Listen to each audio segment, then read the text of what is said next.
All right, everybody. Happy Friday and welcome to another future focused weekly update where I have the stated goal of hopefully keeping you 10 steps ahead of what is happening at the intersection of business, technology, and the human experience. And there is no better way for me to spend my birthday today than to record this and keep you updated on what's going on. So I've got a list of updates that I will run through. If this is the first time you've heard it, hopefully you find this valuable. If you are a regular listener, appreciate you following and all the messages that I get on these. Please, if you would, and you find this helpful, share it with a friend, like, subscribe, whatever all the fun buttons are you're supposed to hit.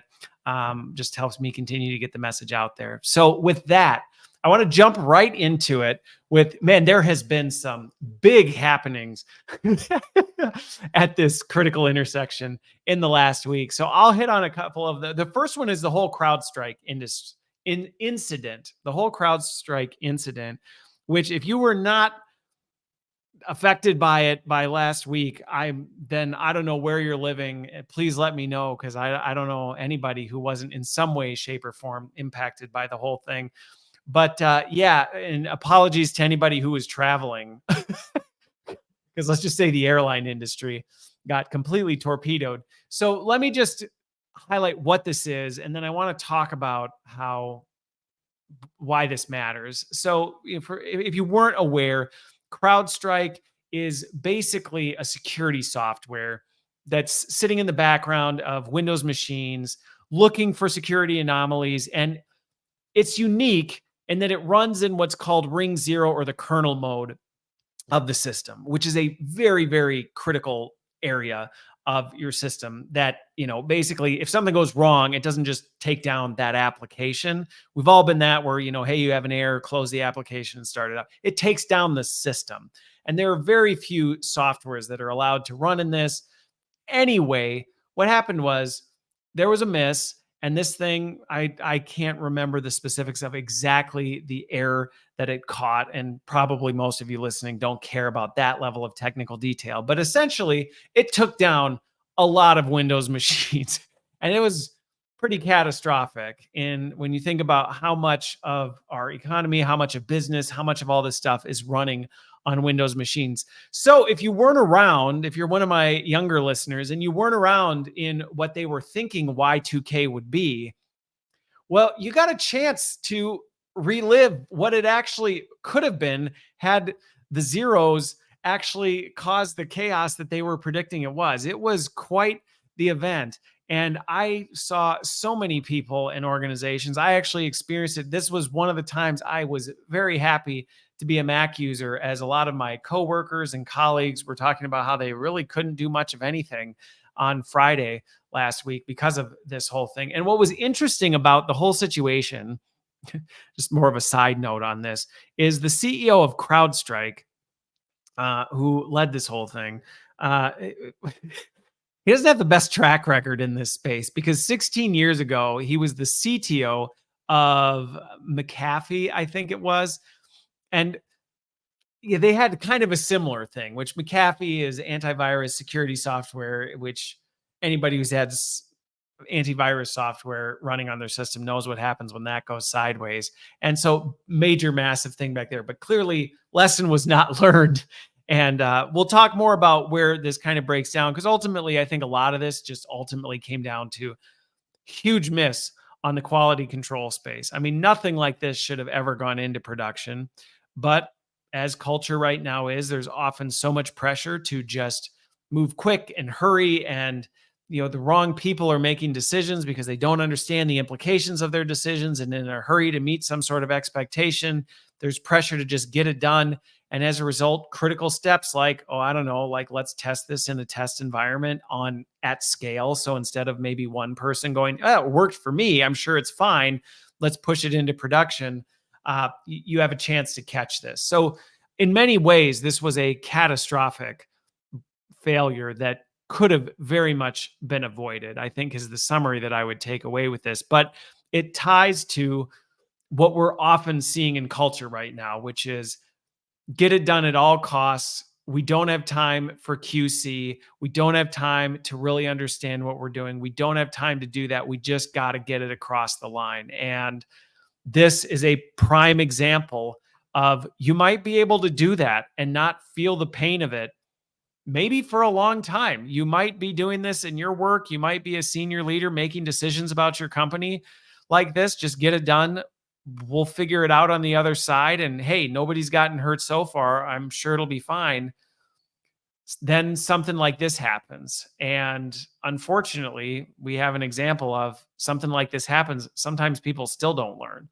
So I think if anything, we all should walk away from this and go, you know what? Are there opportunities to step back and say, have I at least made sure I'm taking the time to go slow to make sure I can go fast and that I'm mitigating catastrophic risks? Now, obviously, there's the flip side of this where you can get way too in the minutia. You can add way too much bureaucracy. And with the way things are moving now, you can quickly fall behind. So I'm not advocating we go back to the good old days of archaic bureaucracy where nothing gets done. I don't think that's healthy at all. But what I am saying is I'm watching an overall cultural trend towards just run and hope you get somewhere. And this was a really bright reminder that that will catch up with you in the end. And at some point, something will go down that will completely destroy. I mean, I don't know how this will all shake out, but I have a sneaking suspicion CrowdStrike is probably not going to have a great relationship with Microsoft after that. And they certainly are likely not going to have the same kind of access to Microsoft systems that they did before as a result of this. Because on the end, and that's the other thing I would say is back to the headline piece, you got to be careful in these moments when stuff like this happens because it's easy on initial thing to go, well, the computer's broken. I think this is the other lesson that I can take from this. I didn't experience it, but just watching from the outside is it's easy to react to the thing that's right in front of your face. You know, my computer's not working. Stupid computer, stupid Microsoft, whatever. And it's like, well, actually, this wasn't them. I mean, in some ways it was in terms of they extended trust and all this other stuff.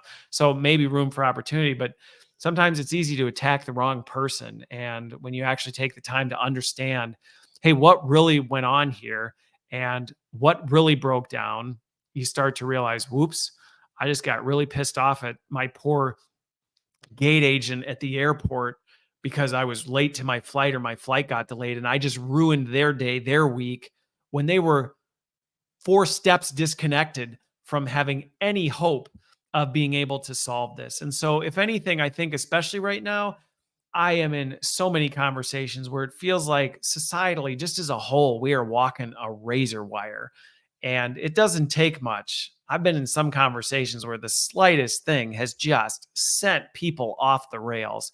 And so I would encourage everybody to just take a deep breath and slow down. Some of the things that are happening that, yeah, maybe they really legit. I mean, I have no doubt many of the people who missed their flights, had their flights canceled. That was extremely inconvenient and it was extremely unfortunate and it shouldn't have happened. As I dug into this whole thing, this should not have happened. Had proper practices, basic practices been followed, this would have never happened. But shortcuts, people try and take them all the time thinking they can get away with it. And then it blows up like this. And so I am not trying to dismiss the impact this had on businesses, on travelers, on individuals who were legitimately frustrated by this whole thing. We were supposed to have mid-year performance reviews all done and nobody could log in to be able to do any of the work. It's like, well, what do you do? That's super frustrating. It sets you behind. You had time blocked off to do that. I get that. But I think if anything, I would just encourage people, take a deep breath and just be careful you're not taking it out on the wrong person because, you know, lighten up your gate agent who truly, literally can't do anything because they've got the BSOD, blue screen of death, sitting in front of them and everything they try is not functioning. And that poor person doesn't understand Windows, probably may not even understand. They might not understand. I don't want to assume that gate agent doesn't understand tech, but they might not understand the system they're using. They probably certainly don't understand that CrowdStrike is running as a background service and that CrowdStrike has somehow corrupted the kernel layer and blown up the computer. Like they probably don't understand that. They probably don't understand any of these things. And as they're getting shouted at by a bunch of angry, passengers about the inconvenience that they're experiencing, you're now dragging them down in an already stressful situation. And so that's just one example of where these things can go sideways.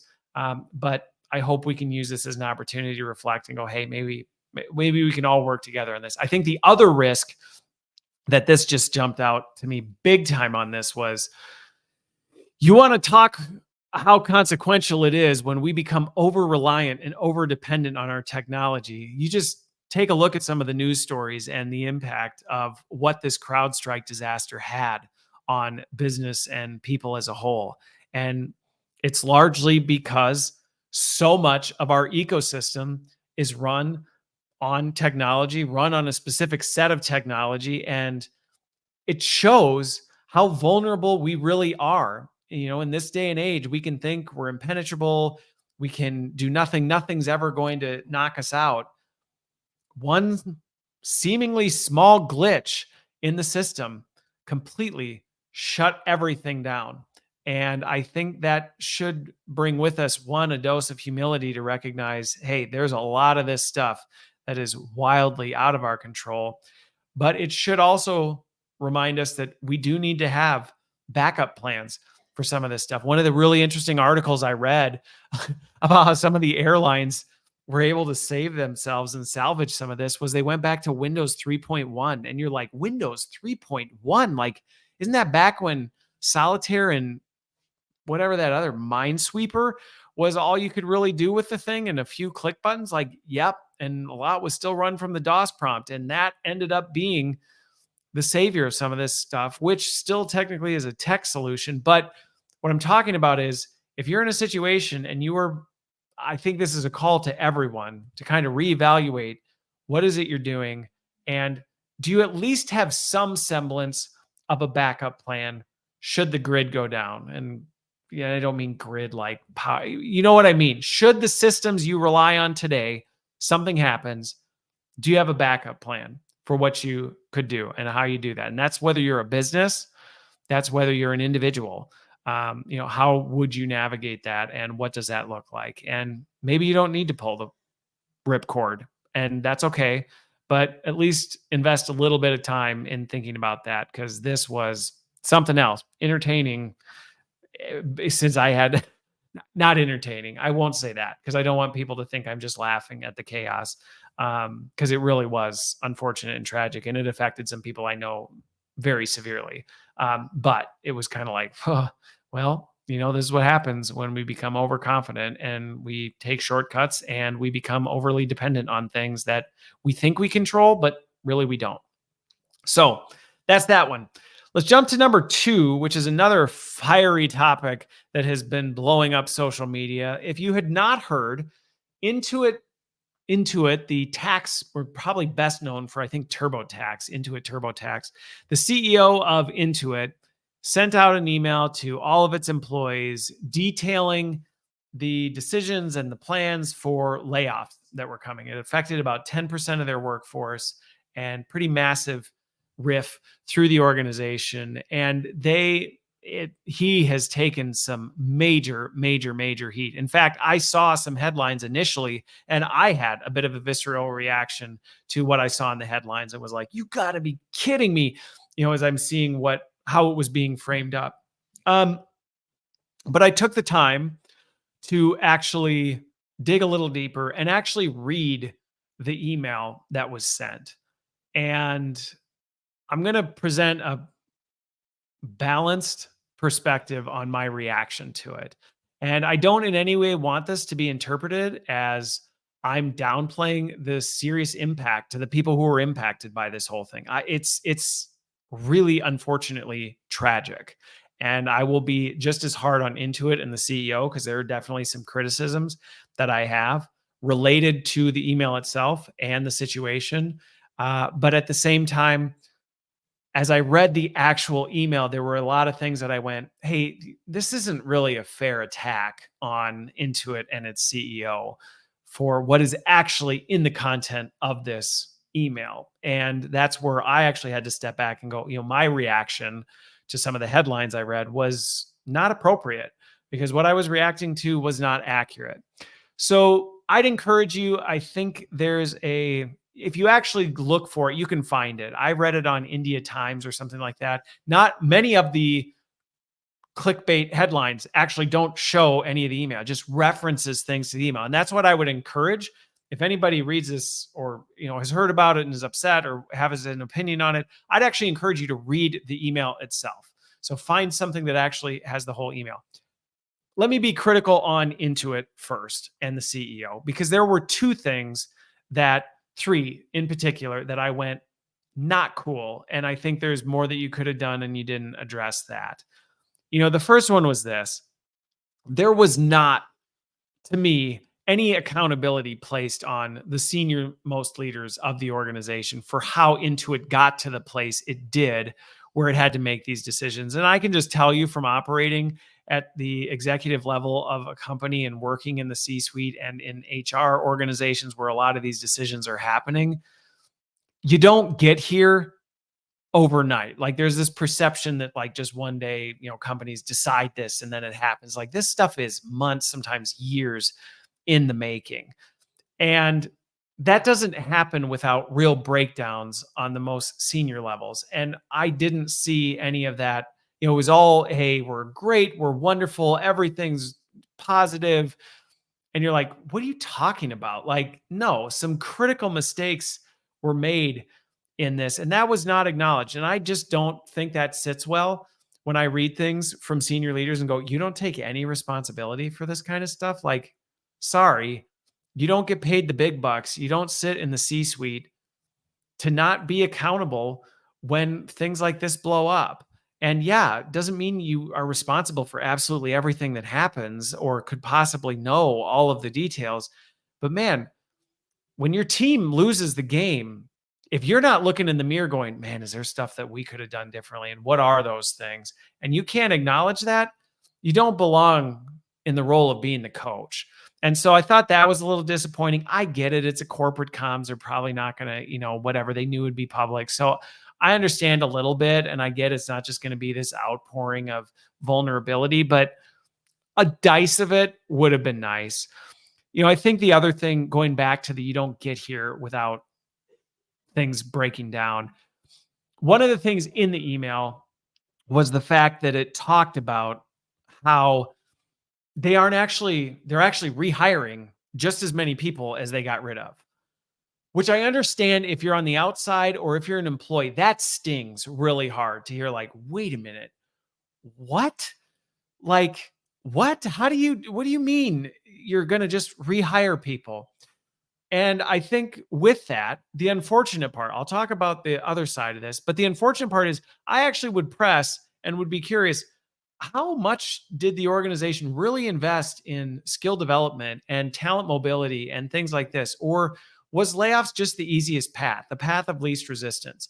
Because I see this a lot in organizations where it's like, oh, well, we have different skill needs or we have different organizational needs. Let's wipe out this group and we'll rehire over here. Instead of actually slowing down and taking the time to go, yeah, but what do we actually have in the organization? Because like I said, this isn't a decision that happens overnight. So you had some time to figure out, who do we really have? And is there opportunity to move and develop and grow people into this honestly, and not just because it's the right thing to do for the people? Layoffs are stupid expensive. People think it's like a quick way to earnings. Like, no, it's not. They are often far more expensive than keeping people. And the public brand, I mean, good grief, this whole thing, it's catastrophic to an organization. It doesn't save you any money. So there's actually cost reasons to mobilize your talent and to reskill and move people around. It's actually in the best interest of the business, which often gets left off the table. So part of me is a little like, come on, like, you're telling me there was nothing that could have been done to help this. Now, granted, I'm not there. I'm not on the ins and outs of this, so I won't pretend to know all the details. But I've been around enough companies to know this is usually a big area of opportunity, and rarely have organizations really put the time and investment in mobilizing and developing talent so that when something happens, they can move them around rather than just go, you're out, over here. I'll talk about the flip side of that, though. The third thing that I thought was just not cool, and the one that I really went, what are you doing? What are you doing? That should have never cleared corporate comms or anything, is literally in the email, it talks about the people, thanking the people for their contributions, all this. Let's treat them with dignity and respect. And literally, like one or two sentences later, it literally calls out basically the whole number as poor performers. And to me, I just went, what? That is not okay to label and stereotype people who are already struggling with the fact they got laid off as poor performers. Not only does that make it harder for them to find a new job, because people who read this are like, oh, so all the people who got laid off at Intuit are poor performers. And I'll tell you right now, no, they're not. I know one, even though I'm not there, I'm not part of the problem. I know for a fact they are not. And it's because I know how leadership politics works. I know how HR processes work. I know how all this stuff works. And unfortunately, people get swept up in the mix. Might there have been some people labeled as poor performers in that? Yeah, maybe even all of them were. But I'll tell you right now, the way performance review cycles work, the way rating systems work, never mind nepotism and all this stuff, you can't objectively label someone as a poor performer. And so to just publicly do that and say, yeah, all these people that just got laid off were poor performers, like, not cool, not appropriate, not accurate. And so if you are a hiring manager out there, or if you're someone who, is been impacted by this, I just want you to hear from me. I know that that is not an accurate statement of who you are. And I am saddened and heartbroken that that is how it was messaged. And if you're a hiring manager, I will tell you right now, do not let that cognitive bias of, oh, laid off, oh, and I heard poor performers. Not true. Take the time to get to know people and their capabilities and whatever. So there's my critique on it. On the flip side, what I do want to say, though, that should not be missed by people is, if you actually read this email, um, I'll give them credit. I actually was like, this is actually a pretty comprehensive, seemingly honest attempt to lay out what they're doing and why and all of this. You're in an impossible position. Like, you could say whatever and people are going to be pissed off about it. And so I would encourage people, like, lay off a little bit. I really did think in general this was actually not all bad.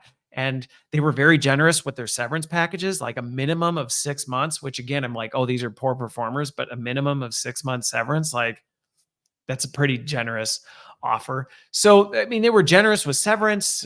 Overall, they laid out what the plan was, why they did what they did, and what the plan is moving forward. They didn't just say we're hiring people. They said why and tied it to the skills. And I think that piece, so one, I would say, hey, back off a little bit. I don't think they've been represented fairly. I'm saying that after my critique. But I think the other thing that I have said over and over and over, and I will continue saying it because I still don't think people are hearing the message. Jobs are changing.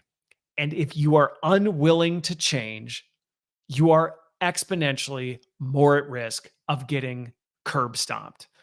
And when you read the letter and what they're doing, they said, we have changed what we're doing as a business, and what we need from employees is this. And these employees over here, while we can argue whether they actually did an accurate assessment of that or invested in making that, clearly the way the system was set up, they need this. This was not that. And that is going to start happening more and more and more and more. I keep seeing reports of layoffs and all this stuff. Now, the encouraging part is, for people listening who might be like, oh no, it's the end of the whatever. It's not. I think if anything, we can be encouraged by this. They're moving into the AI space. They want to do a ton of stuff with AI, and they're doing it by hiring just as many people as they just let go. So humans are not leaving. They're not going, we just wiped out the company and we're replacing it with agents. No, they know they need people. They just need a different skill set in those people. And so let me tell you right now, if you are complacent and you are going, I do what I do and that's what I do, and I'm not interested in changing, I am just telling you right now, that is going to get you in a situation where you end up labeled poor performer and on a riff sheet. And there's just no more gentle way to put that. And so I want to just encourage people that, hey, there is going to continue to be opportunity, but you're going to have to work at it, and you're going to have to continue to develop and grow and build your skills to get there. Because if you don't, there were telegraph operators and switchboard operators and lamplighters and milkmen that probably also thought, this is what I do, this is what I've always do, and I'm not going to move away from it. And we saw how that went. So I'll just leave it at that. But again, interesting development. I've had a number of mixed feelings about that whole situation. So let's move specific to some of the tech stuff that happened. If you've been watching over the last week, major developments in the large and small language model space. So ChatGPT released 4o Mini as its lighter, more efficient, more cost-effective version. And what do you know? It crushed all the benchmarks, crushed the competition, all of this stuff. I think, again, if you've listened to my stuff for very long, I have said I think we're going to start to see us move away from large language models. Not that they'll go anywhere, but I think a lot of the innovation now is going to start to be poured into small language models that can run on device, run more efficiently, run more cost effectively. And I think GPT-4o Mini is a perfect example of that. And it's impressive. I mean, I've toyed around with it. It's it's really good. It's better than 3.5. And what it can do and the cost that it runs at and its capability, it's impressive. Now, if you've listened to me for a while, you know I'm like, oh, should we always jump on the next whatever? I mean, maybe if you're a developer, maybe if you're, evaluating, hey, which platform are we going to hook up to type of a thing, like, yeah, then maybe it's worth evaluating if you're in that critical analysis. Should you scrap your whole AI strategy because GPT just released 4o Mini? No, no. Because chances are, if you're that far down a path, you've not necessarily, anyway. So there's that. In parallel, just yesterday, Meta shocked the industry, if we're going to be using the clickbait headlines and stuff like that, with its Llama 405 billion parameter model that, crushed the benchmarks. It's going to be the latest, newest, greatest large language model. And here's the thing, to be fair, it's impressive. I toyed around with it. One of the things I think is really cool about Facebook and what they're trying to do with it is they're keeping it open source, which is really great in terms of access for developers, for just people in general. I think making that accessible to people. Now, granted, I'm not blind to the fact that there's always a hidden agenda there, right? Of course, as one of those big companies, you want people using your product because it's more data for you. It's, more money in the long term in terms of partnerships and licensing and all this other stuff. So let's not just say this is a philanthropic move by Meta, but powerful tool. One of the things, though, I think is really interesting about it, going back to this small large language model thing, is the fact that, in some ways, everybody's heralding Meta going, hooray, Meta's like on the stage. This is, Zuckerberg's like comeback story. They've gone from kind of what are you going to be? And now they're the leader in the big model space, which, credit given where credit's due, that is a huge accomplishment. And well done, Zuckerberg and Meta team, on what you've put together with this model, because it is impressive. It performs well, and it's, crushing the benchmarks. So kudos on that. And for keeping it open source to make it more accessible. I think that mission of trying to make generative AI more accessible to the masses so it can further innovation, it can encourage people building new organizations, new companies, doing new and exciting things. I think that's awesome and noble. And so I don't in any way, shape, or form want to downplay that. Again, going back to my previous point, if you were a GPT person or an Anthropic, should you cancel your subscription and move over to Llama 3? Well, I don't know. Like, go play around with it and see if you think it's better. But that this will drop, and then a week from now, somebody else is going to drop that crushes the benchmark, and you'll see a whole bunch of YouTube videos telling this language model's changing everything we knew about generative AI, and it's not. But I think one of the things that was a little interesting in this is Facebook, while it's kind of being heralded as the comeback story, part of me is looking at it going, you're actually kind of behind a little bit, in that, like, you're going big on these big language models, 405 billion parameters, kind of the rest of the industry is kind of going like, yeah, we're doing that, but like our real innovation is in the small language models where we can make it more scalable because at the end of the day, most of the stuff people are doing does not require that kind of horsepower. And when we think about the compute power and the cost and the, you know, what's the word I'm looking for? The impact on climate and, our earth and natural resources. Like, I think there's been this shift of like, hey, maybe we don't just need to keep making things bigger, more powerful, larger. Maybe we need to be more smaller, more efficient, more cost effective type of a thing. And so I'm seeing the industry as a whole kind of starting to make that shift. So it's a little funny watching Meta come on the stage. And yeah, like I said, kudos. You crushed the benchmarks. You're now the world leader in large language models. My hat's off to you for doing that. That is a huge accomplishment. But at the same time, part of me was like, a little late to the game, I guess.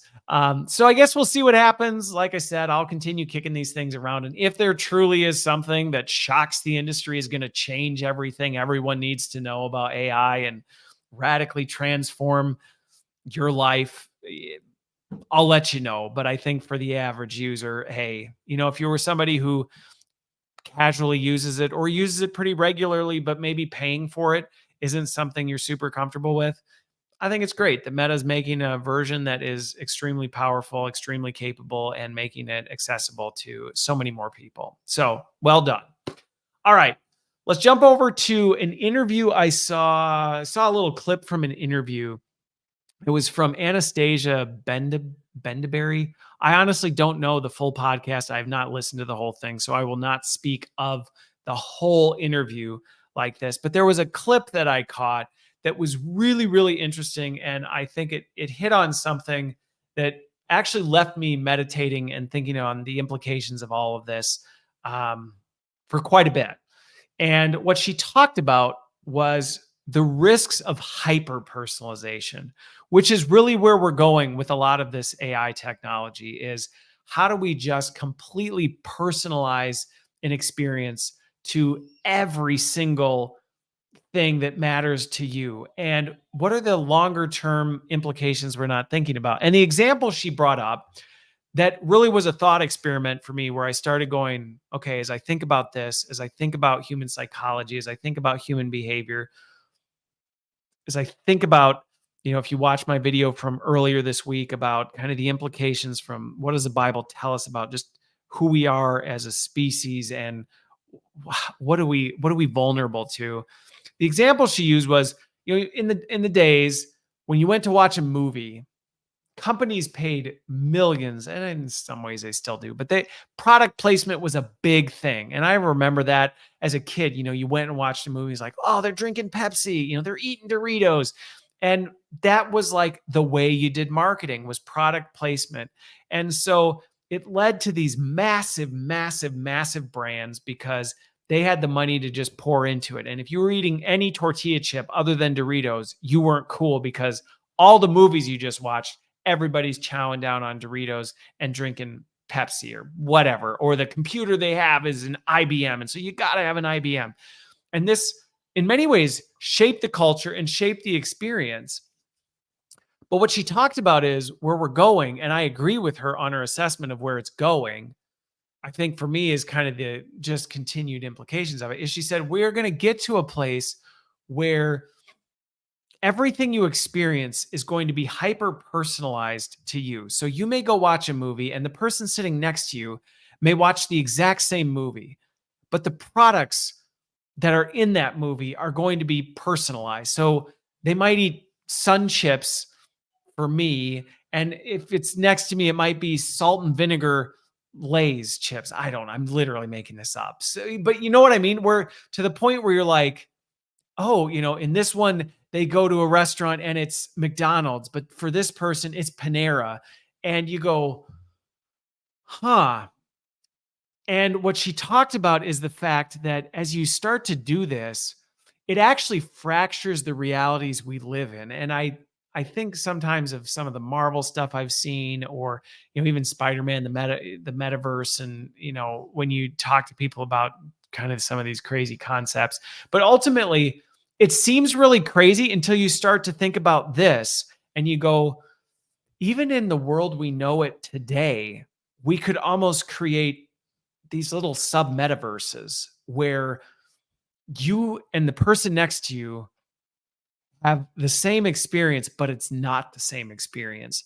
And what kind of implications does that have? Now you get done with the movie and you go talk about the movie, and you kind of like look at each other like, wait, did we see the same thing? Because you didn't see the same thing, but you did. You were there, you were present, you were watching the movie, you were watching the same movie, you bought tickets to the same movie, you went and saw, but it wasn't the same movie. And what does that mean? And we actually know this doesn't end well, um, because if you look at, we've seen this trend in news and social media. If you look at how people get their news today, instead of everyone getting it from the same source. And so it's kind of this shared experience. Everybody watched the moon landing. And so there was this experience that was created by that. I still remember watching the planes hit the Twin Towers and being in the cafeteria of the college I was at, and we all watched, and it was almost this shared experience of we all saw the same thing. We saw the same headlines. We saw it, and it created some unity around that experience. And if we start talking about this hyper personalization on a level where, going back to the Twin Towers example, you're both watching it at the same time, but what you're seeing isn't the same thing. What does that do to us? And what we've seen just from news and social media is it separates and isolates us from one another, because all of a sudden you're trying to find the people who have the same algorithm, the same things you have, and only kind of connect with that group of people because they have the same shared experience. And talking to this other person who doesn't have that same experience, suddenly they're not just like a different person who thinks slightly differently than you. They've experienced the world radically differently than you. And so you can't even have a conversation anymore because your realities are completely different. And just watching the patterns of what has happened in human history recently with some of this stuff, I think her cause for concern is legitimate. And I think we need to be keenly aware that this is coming. And already we're in an age where the person you talk to may not have the same shared experience as you, even if you were in the same environment. Oh, hey, we were both on Facebook today. Did you see this happened?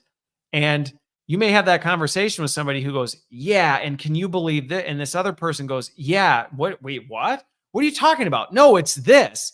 And suddenly that turns from a situation where you're talking about the situation in community with one another to you're arguing about the realities you've both experienced and lived in that are real. And what does that do to us? And so I think we need to just have an awareness that this is where this is going. And if anything, I think this should drive us to be more connected to one another and more gentle and more gracious and more willing to ask questions and listen and dig beneath the surface rather than just reacting to the emotional reaction we have or what we see or what presents when we initially have a conversation with someone.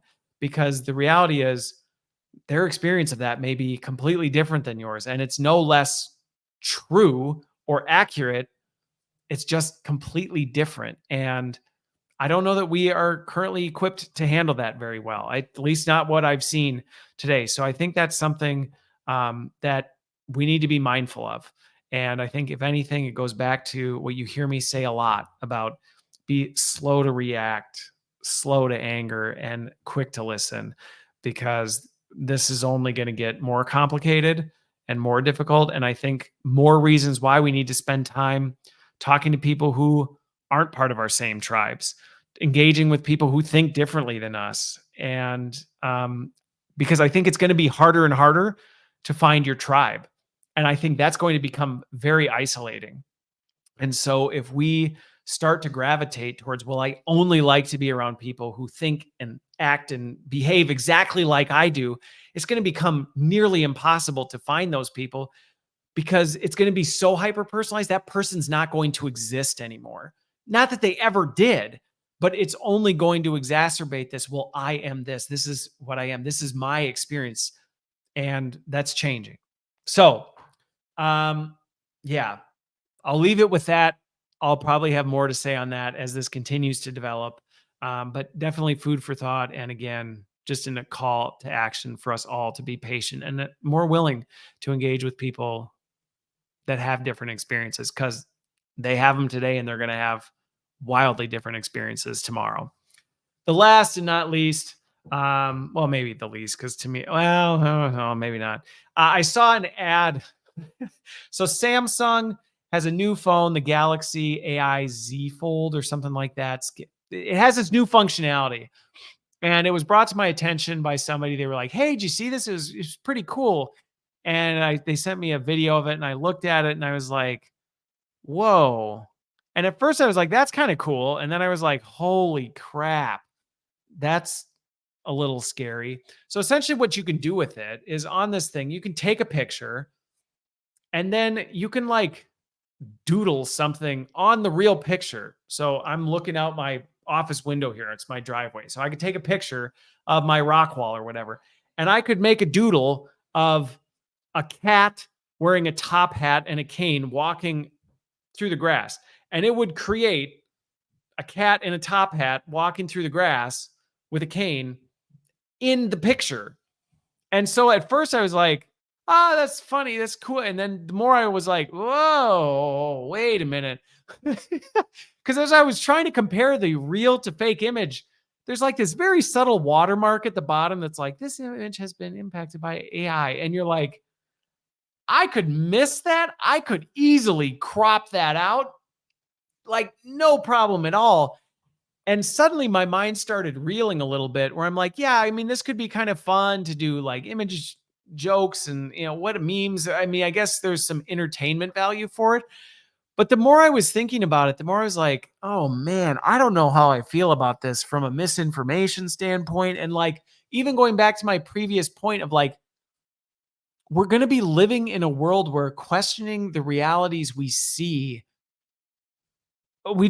you're not going to know what's real anymore. And what does that mean for us?